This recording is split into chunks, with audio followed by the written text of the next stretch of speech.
Evangelio de Lucas, capítulo 23, verso 34.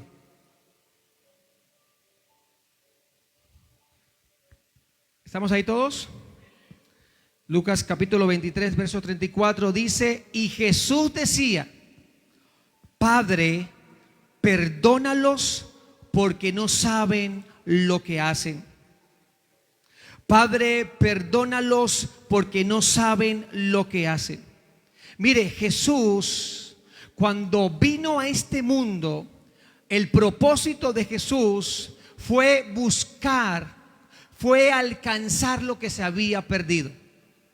Y cuando hablamos del perdón de pecados a través de Cristo, es que no hay otra persona que se diga que tiene la autoridad de reconciliarnos con Dios, solamente Jesucristo.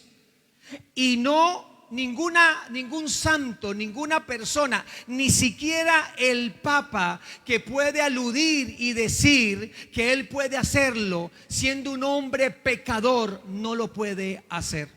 Porque la Biblia declara que hay un solo mediador entre Dios y los hombres, Jesucristo hombre. Tan solo la persona de Cristo tiene la facultad de hacerlo, porque Él es 100% hombre y 100% Dios. Al ser 100% hombre sin pecado, porque Él no pecó en palabras, en pensamientos, ni en actitudes. Nosotros sí pecamos porque fuimos engendrados por hombre. Pero cuando Jesús estaba en el vientre de María, Él fue concebido por el Espíritu Santo. Nada tocó a María como un ser humano pecador. En ese momento fue concebido por el Espíritu de Dios. Él tomó una naturaleza sin pecado. Quiere decir que la facultad de Cristo, como la ofrenda que Dios Padre pudo haber aceptado,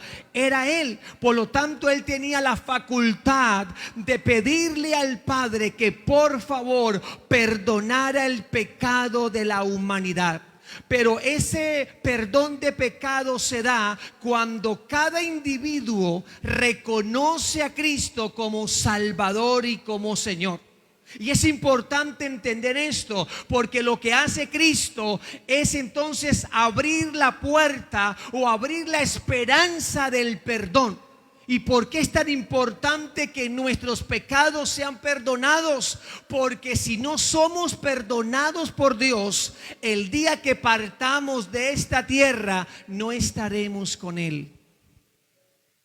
Quiere decir que Cristo está diciendo: Padre, perdónales, porque ellos no saben lo que hacen. Permíteles que ellos en el momento oportuno se puedan arrepentir de no creer en ti, y que ellos al hacerlo puedan tener la oportunidad de tener vida eterna, una vida que se pasará con el Señor. Entonces el pueblo de Israel no había entendido esta magnitud. Ellos estaban crucificando al Mesías. Dice la palabra: a lo suyo vino, pero lo suyo le rechazaron. Ellos todavía están esperando que venga aquel rey que va a gobernarles y va a liberarles de todos aquellos opresores. Pero ya Cristo vino por primera vez y toda la obra que hizo fue perfecta. A Él no se le quedó nada sin hacer, todo fue perfecto. Por lo tanto, entonces Israel endureció su corazón, y es por eso que ahora tenemos la oportunidad de recibir el perdón de Dios a través de Cristo. Podemos entonces reconocerle, podemos aceptarlo, y esto del perdón es maravilloso, porque una persona que es perdonada es libre. Una persona que es perdonada es sanada. Una persona que es perdonada puede disfrutar grandes beneficios. Por lo tanto, Dios Padre envía a Jesucristo. Y Él, estando en la cruz, en vez de maldecir a la raza humana, en vez de decirle fue culpa de ustedes, en vez de decir tantas cosas, Él toma misericordia. Y en medio de ese estado de agonía, mira a la humanidad y dice: Padre, perdónales, ellos son tan ignorantes, ellos no entienden, no comprenden, pero tan solo usted tiene la facultad de perdonarles a través de este sacrificio. Por favor, hazlo. Y por eso nosotros estamos disfrutando el perdón de Dios. La Biblia dice: a lo suyo vino y los suyos no le recibieron, mas a todos los que le recibieron, a los que creen en su nombre, les dio potestad de ser hechos hijos de Dios. Y la pregunta del millón en ese texto es que si usted no ha sido perdonado por Dios, no puede decir que es un hijo de Dios. Las personas que no han reconocido a Cristo se convierten en creación de Dios. Pero nosotros que hemos recibido a Jesús tomamos la postura, la posición de hijo, porque estamos obedeciendo a Dios Padre a través de Jesús. Tenemos la autoridad, tenemos la potestad de llamarnos hijos de Dios, no porque usted se lo merecía, ni porque yo me lo merecía. Es porque Dios le plació en su amor y en su misericordia perdonarnos. El que tiene al Hijo tiene la vida. El que no tiene al Hijo no tiene la vida. Y en esta Semana Mayor la gente ve películas. Y hay algunos que lloran porque ven al Señor destrozado y virtiendo sangre. Ay, pobrecito el Señor. Pero esas películas ni siquiera es la realidad de lo que al Señor le aconteció. Pero si la gente tuviera tanta tristeza y dolor por ver a Jesús en la cruz, tomarían una decisión de reconocerlo como Salvador y como Señor, pero no lo hace. Pero aquí Jesús está hablando de esto. Y entendemos por la palabra de Dios, cuando Jesús habla del perdón de pecados, que ningún hombre tiene la facultad para permitirme estar a paz y salvo con Dios. Porque la única ofrenda que Dios aceptó fue la ofrenda de su Hijo.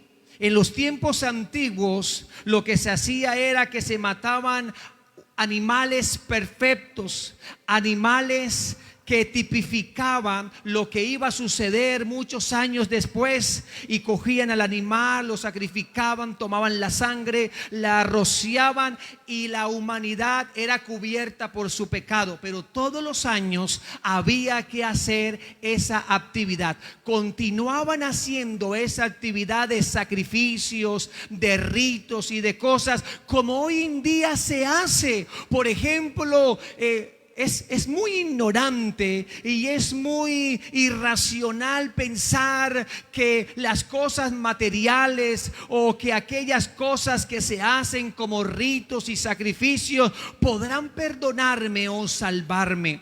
Y cada año la gente se flagela la espalda, se corta las venas, rocía sangre en su cuerpo de acuerdo a las culturas de los países, y llevan esas estatuas y llevan esos muñecos que dice la Biblia en el Salmo 115 que tienen ojos mas no ven, tienen oídos mas no oyen, tienen boca mas no hablan, tienen pies mas no pueden andar. Y dice, y en una versión dice, pero torpes son también aquellos que llevan esas cosas porque están cegados. Y dicen, aquí llevo a Dios y aquí llevo a Julano y a Perancejo, donde es una figura, es algo inerte que no tiene vida, que no tiene poder. Mire hasta dónde la ignorancia de las escrituras, porque la gente no quiere leer la Biblia y está cegada totalmente. El Cristo que nosotros tenemos no es de yeso, no es de palo, no es de mármol, no es de hierro. El Cristo que tenemos es vivo, es poderoso, que se levantó al tercer día, que está sentado a la diestra del Padre, que tiene poder, que tiene autoridad, que cuando hablas con Él te oye. Él no necesita de ser cargado, porque Él tiene poder para obrar en la vida tuya, transformarte, bendecirte, reconciliarte con el Padre. Él tiene la facultad de hacerlo. Pero la tradición dice otra cosa. Solamente Cristo, solamente en Él hay perdón y hay salvación. Y le estoy hablando las Escrituras. Efesios capítulo 2 verso 8 dice: porque por gracia sois salvos por medio de la fe, y esto no es de vosotros para que ninguno se gloríe. Quiere decir, para que ninguno saque pecho, para que ninguno diga: es que yo salvé a... No, nosotros no tenemos facultad de salvar a nadie. Somos sí aquellos que promueven a través de la palabra para que la gente se acerque a Cristo, pero no nosotros tenemos la facultad de perdonar a alguien para que se reconcilie con el Señor, porque hay que llevar a la gente a Cristo para que Dios perdone su pecado de incredulidad y pueda recibir al Señor y pueda disfrutar de la salvación de su alma.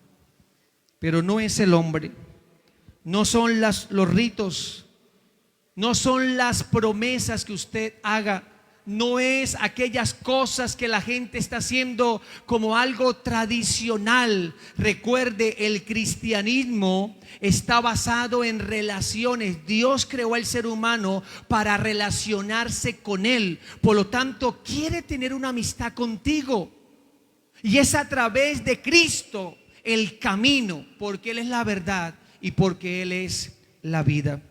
Entonces, Jesús en esa declaración, en esa palabra, está pidiéndole al Padre que por favor perdone todo lo que Israel estaba cometiendo y todo lo que la humanidad posteriormente estaba haciendo. El perdón de Dios a través de Jesucristo nos permite reconciliarnos con Él. No hay otro mecanismo, no hay religión para esto. Lo que necesitamos es acercarnos a Dios a través de aquel que murió en la cruz. Y no necesito poner una cruz, y no necesito poner una imagen del Cristo caído, ni del Cristo levantado, ni del niño Jesús, porque esas son siluetas y son figuras de una tradición religiosa, pero no de una verdad que pueda transformar el corazón del hombre. No necesito tocar una imagen. Lo que tengo que hacer es acercarme a Dios en oración y decirle: Señor, perdóname, porque quiero reconciliarme contigo, porque quiero ir a una eternidad el día que parta de esta tierra. Y vienes reconociendo tus fallas. Es suficiente, no necesitamos más nada. No necesitamos flagelarnos como en estos días mucha gente flagelándose las espaldas, sacando sangre, pensando que así Dios lo va a ver con misericordia. O tal vez necesitamos un sacrificio de más. No necesitamos hacer más sacrificios. Dice la Biblia que Cristo murió una sola vez y para siempre por nuestros pecados. Ya lo hizo el Señor todo. Por lo tanto, yo tengo que abrazar su sacrificio, abrazar lo que Él hizo en la cruz y creer en esa obra de redención por mis pecados. Y parece ser que tal vez hay algunos pecados que el enemigo te hace creer que todavía no eres perdonada o no eres perdonado, porque hizo esto, porque hizo lo otro. Pero la Biblia habla que si confesamos nuestros pecados, Él es fiel y justo para perdonarnos y limpiarnos de toda maldad. El Señor lo hace. Entonces, qué maravilloso que Jesús, en un momento tan difícil, decide perdonar a todos los que le hicieron daño. Y si Jesús lo hizo, pidiendo perdón al Padre por todos nosotros, la pregunta en esta mañana sería: ¿por qué nosotros nos cuesta tanto perdonar? ¿Por qué nosotros nos cuesta tanto arreglar situaciones pendientes? ¿Por qué? si Cristo, estando en agonía, estando en sufrimiento, fuera maldecido su vida y fuera maldecido a la raza humana, y lo que hace Jesús es pedirle perdón al Padre? ¿Por qué nos cuesta tanto si tenemos un referente, si tenemos un modelo de vida, tenemos un modelo moral, tenemos el mejor ejemplo de amor que nos permite arreglar cuentas pendientes con las personas? Porque Él te perdonó a ti, tú puedes perdonar a otro. No solamente es ver la película y no solamente ver las siluetas y ver lo que sucedió, sino si estamos viviendo lo que estamos leyendo y lo que estamos aprendiendo. Hoy el Señor nos dice que así como Él nos perdonó en Cristo, también podemos perdonar a otros. Si realmente usted ha entendido que el amor de Dios cubre multitud de faltas. El pueblo de Israel entonces lo rechazó. Qué triste, qué triste. Pero miramos otra frase también en ese mismo Evangelio de Lucas, capítulo 23, y vamos a mirar el versículo 43. De ese mismo capítulo 23 vamos a mirar el verso 43.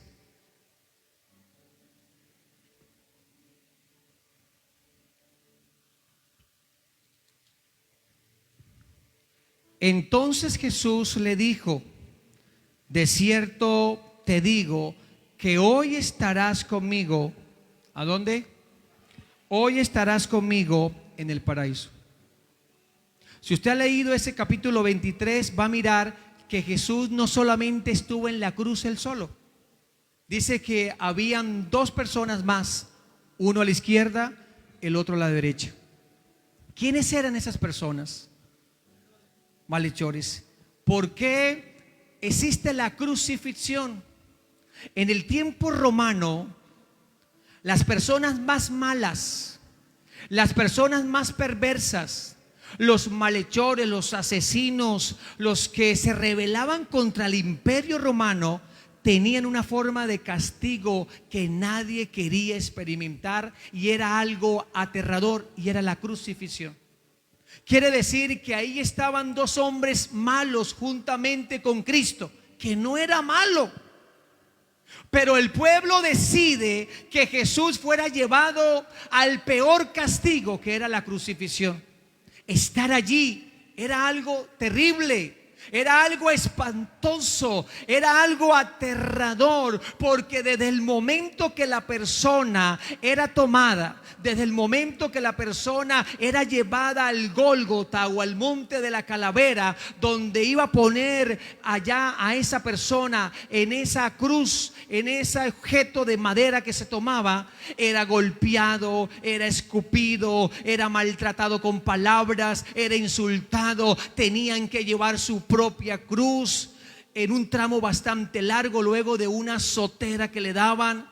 Casi moribundo tenía que llegar hasta allá, luego los clavos de 12 centímetros, y luego entonces lo amarraban, lo subían, ese sol que pegaba, era algo aterrador. Y Jesús fue llevado allá juntamente con dos malhechores.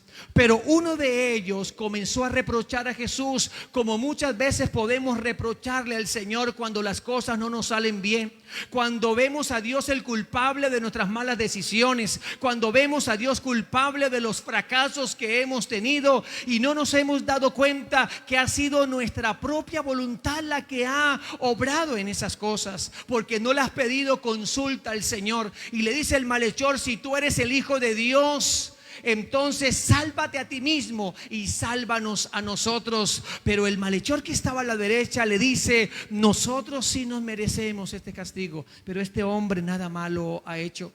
Y aprovechó la oportunidad más grande, la oportunidad única que tenía para estar con el Señor.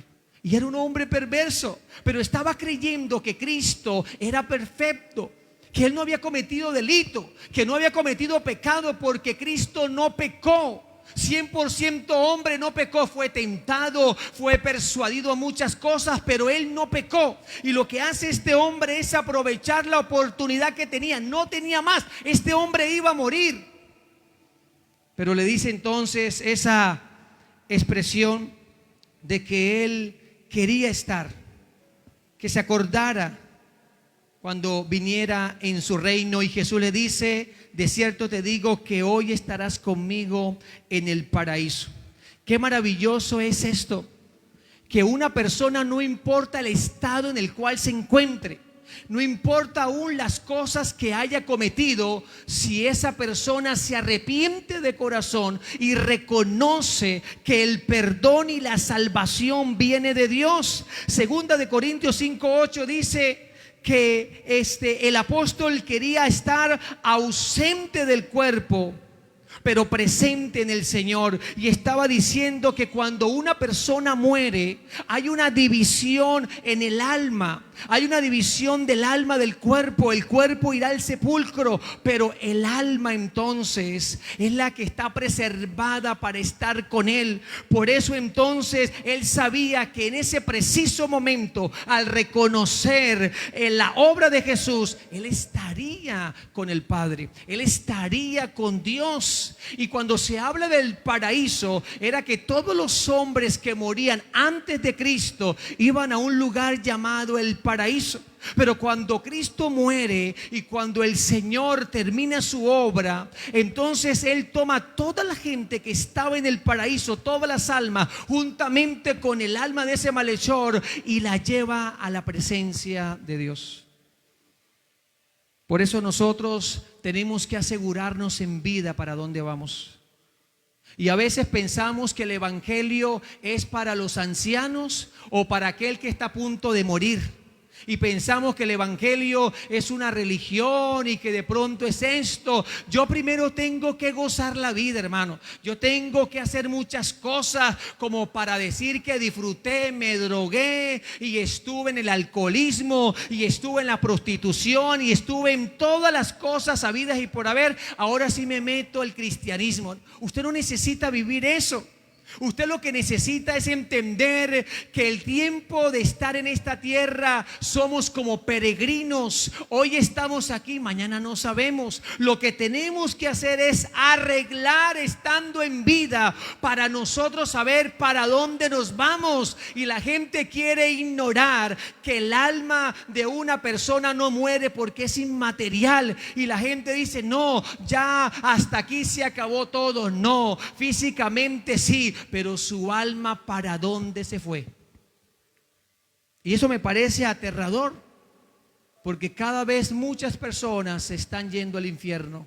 Y muchas personas están y estarán sin Dios toda una eternidad. ¿Tan solo por qué? Porque estaban esperando primero disfrutar la vida para luego reconocer que necesitan a Cristo. Pero este hombre aprovechó esa gran oportunidad.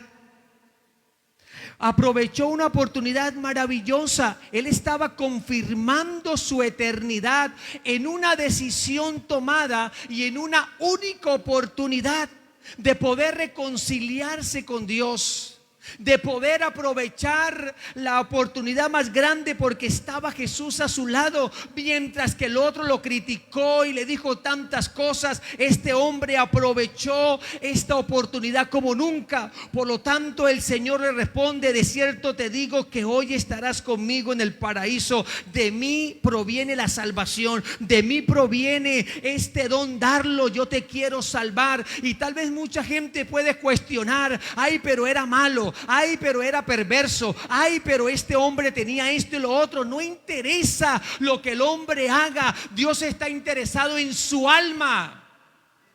Dios está interesado en su alma. Porque si nos ponemos a mirar, todos tenemos aquí rabito de paja. O alce la mano el que no ha pecado. Todos fallamos, hermanos. Hemos metido la izquierda y la derecha. Hay algunos que se han ido todos. Todos nos hemos equivocado alguna vez, una o muchas veces. Pero lo más interesante es reconocer que yo he fallado y levantarme de ese estado y buscar al Señor. Eso sí es de grandeza. Eso es de grandeza para nosotros. Entonces, en esa segunda frase, el Señor está dando por sentado que de Él viene la salvación, el cual es un don de Dios, es un regalo dado por Dios en Jesucristo y se recibe a través de la fe y a través de la gracia. Usted no recibe la salvación o el perdón de pecados porque usted traiga mucho dinero a la iglesia. Usted no recibe la salvación y el perdón de pecados porque sirva mucho en la iglesia. Usted no va a recibir el perdón y la salvación que Dios tiene para ti porque eres familia de alguien creyente. Cada persona debe reconocer a Cristo, debe confesar sus pecados y el Señor en su amor, en su generosidad te perdona y te da la oportunidad de hacer parte de aquellos que el día que partamos de esta tierra estaremos con Él para siempre. Porque ese es el propósito. Porque ¿para qué predicamos si vamos entonces, si no tenemos nada seguro? ¿Para qué predicamos si entonces no sabemos para dónde vamos? Si predicamos es porque sabemos que el día de nuestra partida estaremos con el Señor y que podemos también disfrutar una salvación maravillosa dada por el Señor, y que los días de vida que el Señor te dé, usted pueda vivirlos plenamente en felicidad y en prosperidad en Cristo.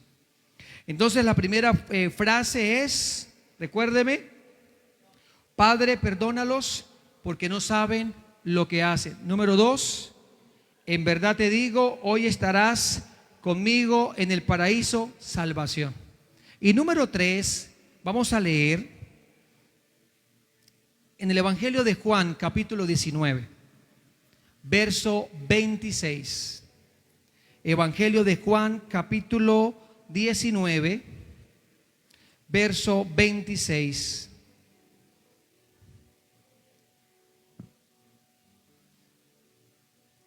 Evangelio de Juan, capítulo 19, verso 26. Dice la palabra de Dios, otra frase de Jesús muy solemne. Cuando vio Jesús a su madre, ¿quién es la madre de Jesús? Se dice es así, la madre de Jesús. Hay algunos que dicen, es la madre de Dios, Dios no tiene madre. Ahí se está refiriendo a la madre de Jesús, tomando forma física. Y a veces dice, no, es que a la madre de Dios, Dios no tiene madre. Cuando vio Jesús a su madre, porque Él es 100% hombre, nacido de mujer, es su mamá. Pero Él no se está hablando de su forma divina, porque Él también es divino, Él es Dios, pero no se debe decir hijo, la madre de Dios, sino la madre de nuestro Señor Jesucristo, porque así lo registra la Escritura. Cuando vio Jesús a su madre y el discípulo quien amaba, hablando de un hombre llamado Juan el apóstol, el que estaba muy cerca de Jesús, dijo a su madre: mujer, he aquí tu hijo. Después dijo, verso 27, al discípulo: he ahí tu madre. Y desde aquella hora el discípulo la recibió en su casa. Me llama la atención que Jesús respetaba mucho el mandamiento de Éxodo capítulo 20. ¿Cuál es el mandamiento de Éxodo capítulo 20? Hablando de honrar, respetar a la autoridad. En este caso, María estaba sola, porque José parece ser que él ya había muerto, ya él no estaba en la casa, él no estaba en la familia, ella era una mujer viuda.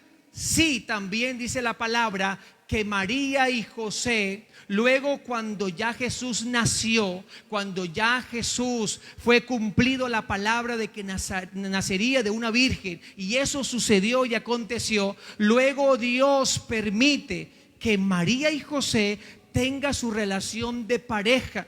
Y hay gente que no ha podido entender algo tan sencillo. Es que Dios no viene a destruir los hogares ni el matrimonio. Dios quiere que haya una secuencia en ellos. Solo que José sí dijo: yo no voy a tocar a María mientras que ella da luz. Y así era, él la respetó. Pero luego que ya dio a luz a Jesús, ellos tenían su relación de pareja como un hombre y como una mujer. Me parece muy normal.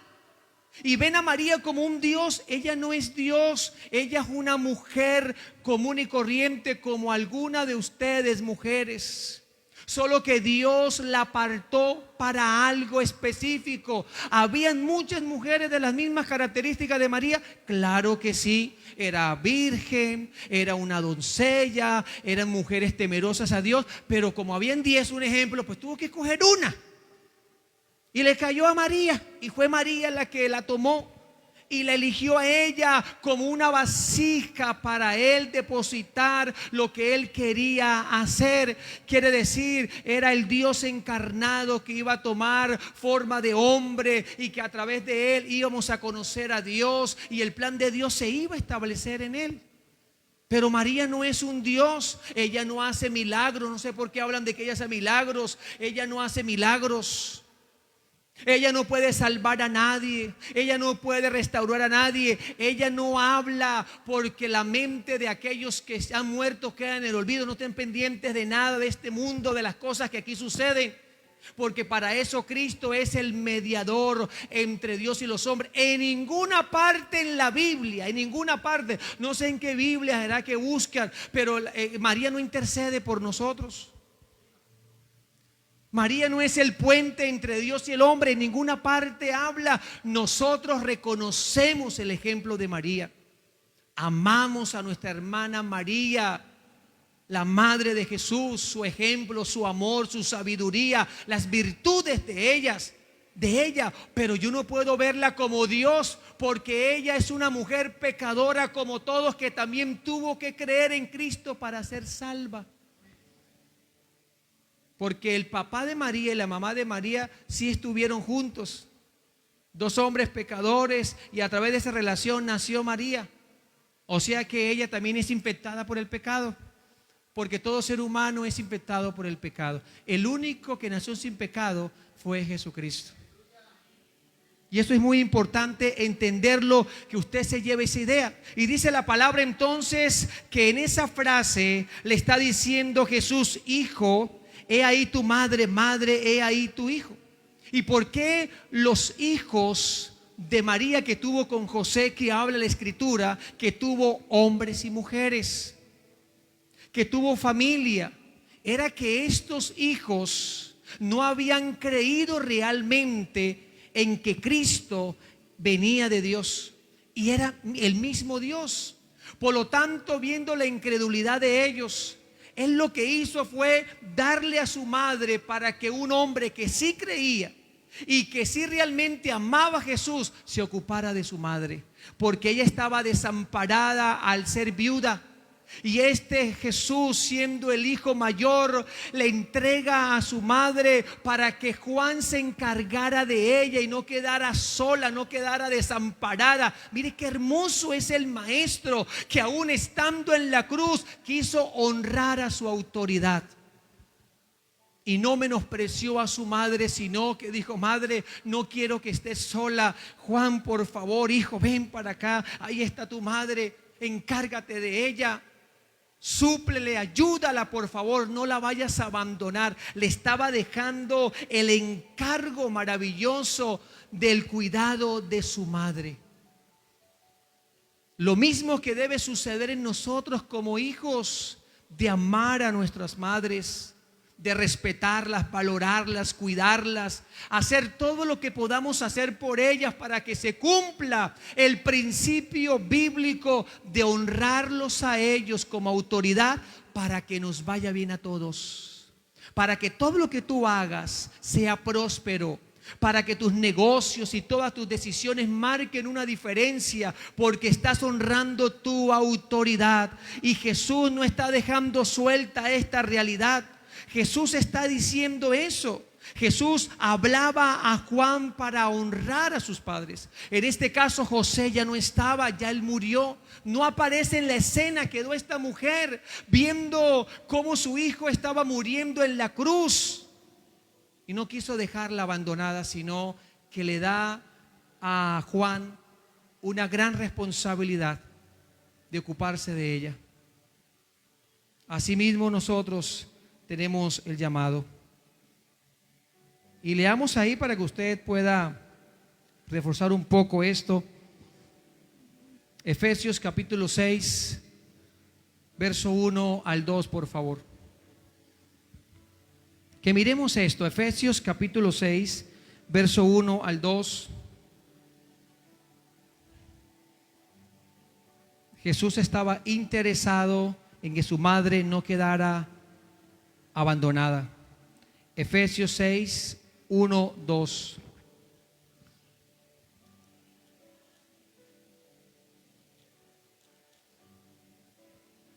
Hijos, obedeced en el Señor a vuestros padres, porque esto es justo.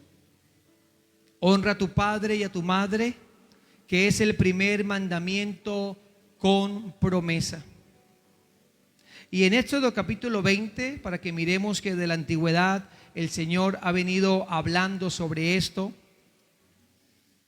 para que usted tenga una idea de que Jesús estaba cumpliendo las Escrituras y estaba tomando como base la palabra, la Escritura para obedecer. Éxodo 20, por favor, donde habla de los 10 mandamientos.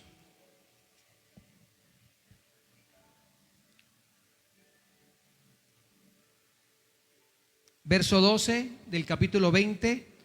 Honra a tu padre y a tu madre, para que tus días se alarguen en la tierra que Jehová tu Dios te da. ¿Para qué debo honrar a mis padres? Para que mis días, ¿qué? Sean alargados. Una promesa maravillosa, para que mis días se alarguen. Primera de Timoteo, capítulo 3, verso 4. Vamos para allá, por favor. Primera carta del apóstol Pablo a Timoteo, capítulo 3.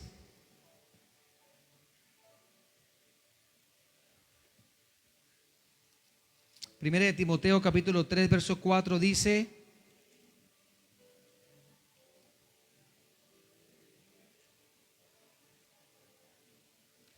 dice que la persona que está liderando debe gobernar bien su casa y que tenga a sus hijos en sujeción en toda honestidad. Jesús para nosotros fue un gran hijo, un gran líder, y que quiso mantener su casa bajo la sujeción del Señor, bajo el cuidado de Dios.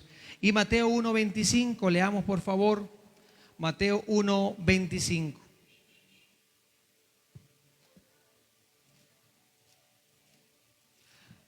Evangelio de Mateo capítulo 1, verso 25 dice: pero no la conoció hasta que dio a luz a su hijo primogénito y le puso por nombre Jesús. José respetó a María todo el proceso del embarazo de los 9 meses. Y cuando ya Jesús nació, entonces ya Dios permite que ellos tengan su vida conyugal normal. Normal. Y dice la palabra que tuvo hijas y que tuvo hijos.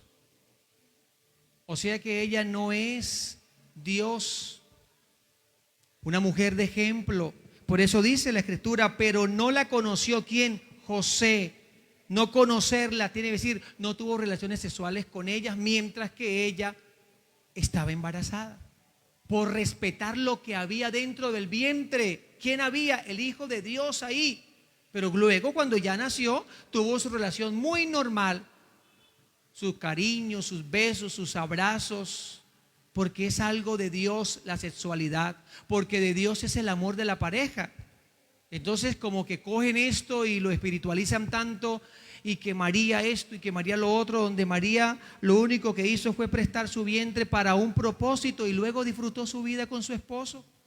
Y ya este hombre murió y dejó a sus hijos, y luego Jesús lo que dice: mamá, no quiero que estés sola, yo quiero entonces dejarte a cargo de alguien que realmente cree en mí y que puede tener una labor muy bonita para cuidarte. Así de sencillo. Pero eso no lo explica, porque quieren poner dioses y dioses y dioses. El ser humano no puede ser Dios. Usted y yo no podemos hacer nada sin el Señor. Lo necesitamos a Él. El único Dios verdadero es el creador de los cielos y de la tierra, el que tiene poder y autoridad. Pero también miramos entonces una cuarta frase, y vamos a mirar la cuarta frase en Marcos capítulo 7, verso 11. La cuarta frase, una expresión de Jesús diciendo: Dios mío, ¿por qué me has abandonado?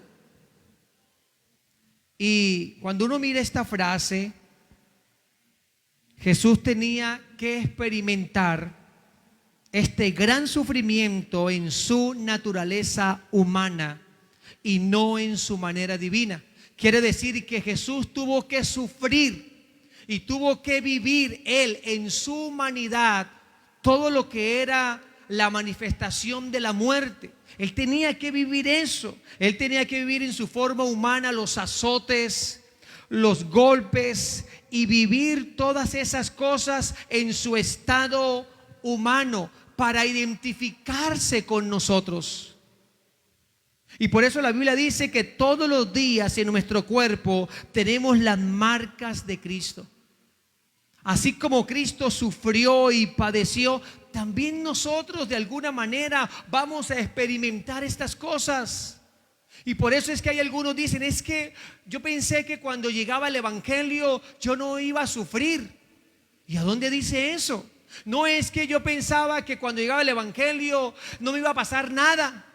Todo era color de rosa, todo era fragancia, todo era algo muy no sé qué. Pero recuerde que las rosas, aunque sean bellas, tienen algo que es que ellas tienen espinas. Sufrimos, lloramos, experimentamos muchas cosas. Jesús sufrió no porque él haya pecado, sino porque era y se tenía que cumplir lo dicho por la palabra de Dios. Él tenía que cumplir todo ese proceso, él tenía que vivirlo. Los profetas ya lo habían dicho, que él tenía que morir, padecer, ser azotado, maltratado, destruido. Él tenía que experimentar todo eso en su naturaleza, en su humanidad. No lo vivió en su divinidad. Recuerda el malhechor cuando le dijo: si eres el Hijo de Dios, sálvate y me salvas a mí también, nos salvas a nosotros. Cristo lo fuera hecho porque él también es Dios, pero él padeció todo en su humanidad.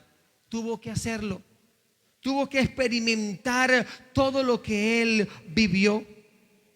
Y dice la Biblia en 2 de Corintios 5:21: al que no conoció pecado, por nosotros lo hizo pecado, para que nosotros fuésemos hechos justicia de Dios en él. Él no había cometido pecado para morir de esa manera, pero él era el sustituto nuestro. ¿Quién tenía que ir a la cruz? Laura, Obed, Marlon y cada uno de nosotros. Pero no podemos ir a la cruz porque no teníamos la facultad de hacerlo, porque somos seres pecadores. Pero Jesús, siendo hombre, no pecó, y fue la ofrenda que Dios recibe de su Hijo para que a través de todo el padecimiento de él, nosotros entonces pudiéramos ser perdonados.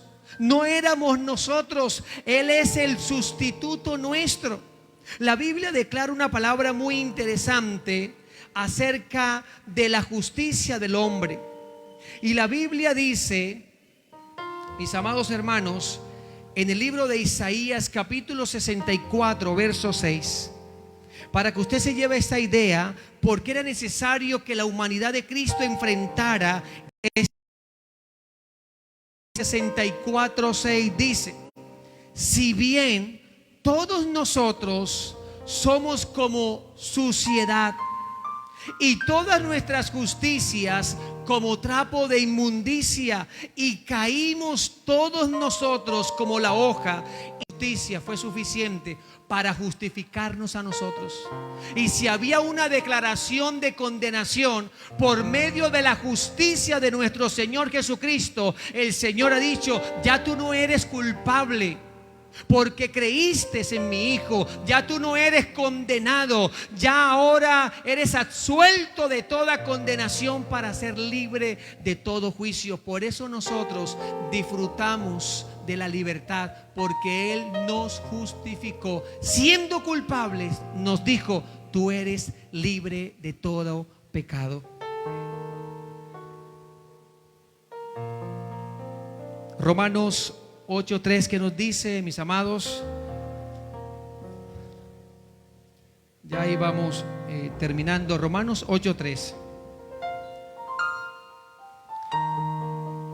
¿Y por qué conocer esto, hermano? Porque eso lo oímos mucho y a veces no sabemos las cosas que a veces la gente toma como tradición. Y qué bonito que no lo tomemos como tradición, sino como una verdad de Dios. Romanos 8:3 dice: porque lo que era imposible para la ley, quiere decir, la ley no perdonaba el pecado. Lo que hacía la ley es decirte: tú eres un sinvergüenza, tú eres un pecador y malvado, tú debes morir. Eso me decía la ley. Entonces dice: por cuanto era débil por la carne, Dios, enviando a su Hijo en semejanza de carne de pecado, quiere decir, tomó la forma de hombre, semejanza de hombre, pero sin pecado, a causa del pecado condenó al pecado en la carne. Quiere decir que él, estando en la cruz, se hizo malhechor, se hizo perverso, se hizo malo, porque cada vez que iba perdonando el pecado suyo, la mentira, el engaño, el robo y tantas cosas inmundas que nosotros tenemos, él estaba diciendo: yo me vuelvo ahora por medio de esto un pecador para perdonarles a ellos. Yo estoy perdonándoles a ellos por toda esa carga de pecado que viene sobre mí. Pero él no era pecador, pero estaba tomando el pecado en su carne, y fue la manera para que la justicia de Dios liberara al ser humano. Por eso hoy podemos decir que somos perdonados, hermanos. Y esa conciencia que muchas veces nos acusa por lo malo que hicimos, ya ella no tiene control de nosotros. Lo que pasó, pasó. El pasado, que todos tenemos un pasado bastante sangriento, algunos difíciles, ya eso pasó. Tú eres una nueva criatura, eres una nueva persona en Cristo, eres un hijo de Dios y una hija de Dios. Qué hermoso. Pero también tenemos otra frase, Juan capítulo 19, verso 28 al 30.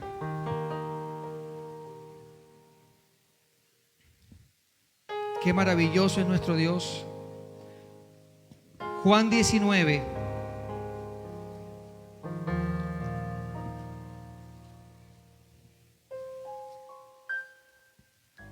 Juan 19, 28 al 30 dice: después de esto, sabiendo Jesús que ya todo estaba consumado, dijo, para que la escritura se cumpliese: tengo sed. Sabe que la humanidad nuestra siempre muestra una necesidad. ¿Y sabe qué hicieron estas personas? Cogieron ajenjo, cogieron vinagre, lo untaron allí en ese hisopo y le engrudaron allá a Jesús. Y esto se hacía, pero Jesús no bebió el vinagre. Le pasaron por sus labios, y eso es amargo. ¿Y sabe para qué lo usan? Como una anestesia para el dolor. Pero Jesús ni siquiera tenía que hacer eso, porque él tenía que sufrir todo, hermano. Todo, completamente todo ese sufrimiento. Como cuando usted está operado y usted dice: no, me duele. Gerson, usted que lo operaron de la hernia: ay, me está doliendo, póngame una dipirona. Ay, póngame algo, deme algo. Ay, ay. Y usted: no, pero no me pasa. No le podemos poner más nada. Jesús no quiso recibir nada. Él quiso llevar totalmente el dolor. Jesús estaba sufriendo por nosotros, por todo el daño que le habíamos cometido. La obra de Jesús fue una realidad. Jesús tenía que enfrentar todas esas cosas. No es como las películas de ficción, hermano. No es comparado. Si usted ve algo que de pronto ve mucho dolor y sufrimiento, no es comparado a la realidad que vivió Jesucristo, porque Él estaba cargando el pecado de toda la humanidad. Esto era algo difícil. Y sabe que Jesús, para tomar esa decisión, tuvo que entrar en oración en una madrugada. Y dice que cuando entra en Getsemaní, comienza a orar. Pero la oración de Jesús, su transpiración que manifestaba la angustia y la opresión que estaba viviendo, que su sudor era como gotas de sangre, porque Él tenía que tomar una decisión muy importante. Si Él iba a la cruz, salvaba al ser humano. Si no iba, el ser humano era condenado eternamente por Él. Pero Jesús dice que no se haga como yo quiero, sino como tu Padre. Y obedece al Señor. Y cuando Él decide obedecer, estaba diciendo que me pase lo que me tenga que pasar, que sufra lo que tenga que sufrir, aunque humanamente tengo temor en hacerlo, pero si es para salvar la raza humana, que sufra todo lo que tenga que vivir. Y si usted muchas veces está dolido porque alguien te ha hecho sufrir, todos nosotros le hicimos sufrir a Él, y bastante, y bastante. Hebreos 12:2 dice: el cual por el gozo delante de Él sufrió la cruz, menospreciado el oprobio, y se sentó a la diestra del trono de Dios. Jesús sí sufrió en la cruz por nosotros, y Él nos miró con gozo, y el resultado fue tan maravilloso para darnos salvación. Él sufrió por nosotros. Por eso es que cuando llega la Semana Santa, la Semana Mayor, si entendemos esto, podemos aplicar todo lo que Él vivió para nosotros. Señor, gracias por perdonarme. Señor, gracias porque en ti tengo vida eterna y voy a estar contigo, me has salvado. Gracias, Señor, porque tu palabra me enseña a honrar a mis autoridades. Gracias, Señor, porque tú lo diste todo por mí. Gracias porque ni aún usted aceptó ningún medicamento, ninguna fórmula, ninguna cosa para mitigar el dolor. Usted lo vivió todo por mí y sé que me amas. Y por último vamos a mirar Lucas capítulo 23, verso 46. Juan capítulo 19, verso 30. Me voy a saltar uno. Juan capítulo 19, verso 30, mis amados. Juan 19, 30 dice: cuando Jesús hubo tomado el vinagre, no de tomar de beber, dijo: consumado es. Y habiendo inclinado la cabeza, entregó el espíritu. Y esta palabra me parece muy interesante. Esta palabra consumado. Y mire lo que dice esta palabra en el latín. Esta palabra en el latín es tetelestial. Así se lee, tetelestial. Y se ha terminado la obra que venimos a hacer. Está diciendo: lo que el Padre me mandó a hacer, ya lo terminé. Ya lo hice. Ya hice todo lo que Él dijo que hiciera. Y cuando los soldados ganaban las guerras, ellos decían: hemos terminado, hemos conseguido la victoria. Y Jesús terminó la obra victoriosamente, a pesar de los intentos fallidos que Satanás usó para impedirlo. Jesús fue triunfante ante la oposición, los obstáculos. Él culminó la obra, el plan que vino a realizar. Jesús vino a buscar y a salvar lo que se había perdido. Él lo hizo. Consumado es, ya terminé esto. No fue más, todo está hecho. En mí está todo lo que ustedes necesitan. Hay sanidad, restauración, bendición, todo, eternidad. Todo lo que necesitan está en mí. Y terminamos con la última frase que me iba a saltar. Lucas capítulo 23, verso 46. Lucas capítulo 23, verso 46.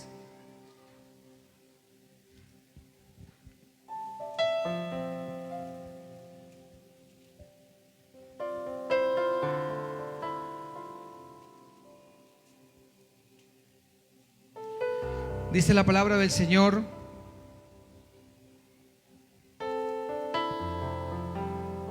entonces Jesús, clamando a gran voz, dijo: Padre, en tus manos encomiendo mi espíritu.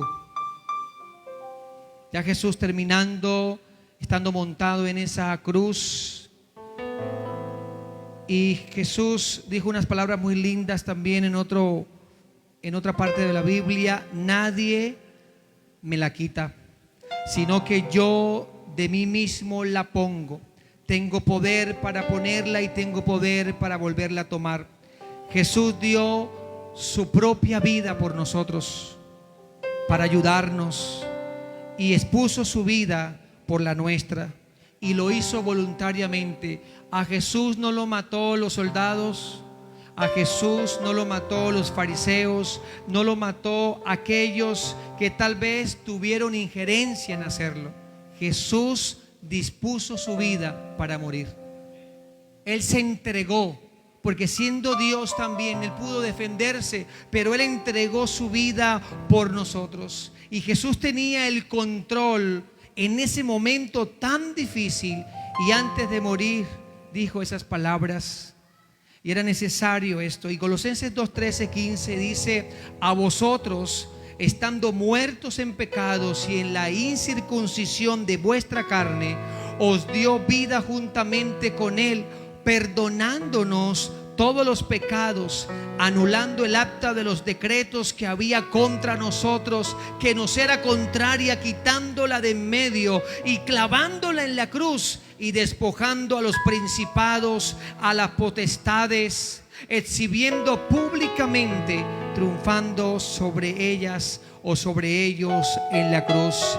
Quiere decir que fue a la cruz del Calvario que Jesús tuvo la victoria para ti y para mí, y que podemos tomar la obra de Jesús para aplicarla en las diferentes necesidades de la vida. Cuando estamos enfermos, cuando estamos en problemas, cuando estamos en dificultades, cuando estamos viviendo situaciones adversas, podemos ampararnos ante la obra del Maestro en la cruz del Calvario, y podemos decir: en Cristo soy sano, en Cristo me puedo levantar, porque Él lo hizo todo, con Él nada nos falta, con Él estamos completos, estamos perfectos. Lo que tenemos que hacer es ampararnos ante la gracia y ante la obra de amor de Jesús por cada uno de nosotros, y vamos a vivir vidas victoriosas. Y cuando el enemigo venga y se levante, aún podemos decirle: Satanás, diablo, tú estás vencido, porque Él te venció. Y cuando venga la adversidad, podemos decir: tu palabra me dio victoria, aún en medio de todo lo que se pueda manifestar, porque en Cristo hubo una victoria completa, y tenemos que aceptarla y tenemos que vivirla. Oremos al Señor en esta mañana y le damos gracias, porque hoy hemos entendido que la obra de Jesús, esas frases solemnes que Jesús declaró, fueron. Señor y Dios, en esta mañana te damos gracias, te alabamos, mi Señor, y te bendecimos. Gracias, Señor, por todo lo que sucedió en esa cruz. Gracias porque allí clavé, Señor, gloriosa. Gracias por levantarte de esa tumba. Gracias, Señor, porque no te detuvo la piedra, no te detuvo los soldados romanos, no te detuvo, oh Dios, aquellas cosas que amarraron tu cuerpo. Te levantaste triunfante y poderoso.